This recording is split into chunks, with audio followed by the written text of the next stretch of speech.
Qui era Maria Aurèlia Capmany? Capany? No. Capsigran? No. Xampany? Oh! Ah! Capmany! Sí! Qui era Maria Aurèlia Capmany? Era una dona que... Bueno, ella va fer moltes coses, però jo crec...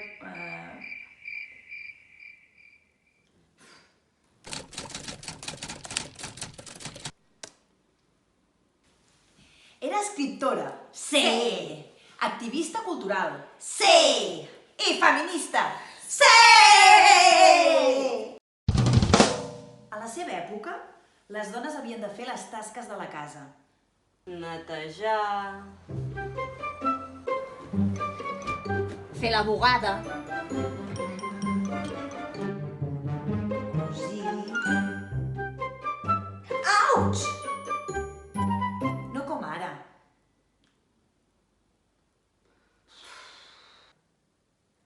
Més val aprendre anglès, francès i rus que si se'm trenca un botó sempre em puc fer un nus.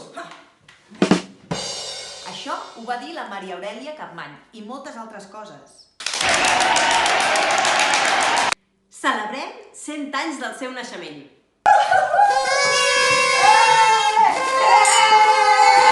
Es veu que de petita feia moltes faltes d'ortografia, però que va aconseguir ser una escriptora famosa.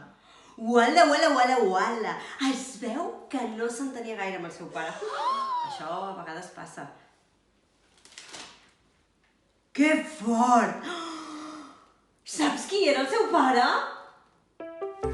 Descobreixen al capítol 2. I vine a veure.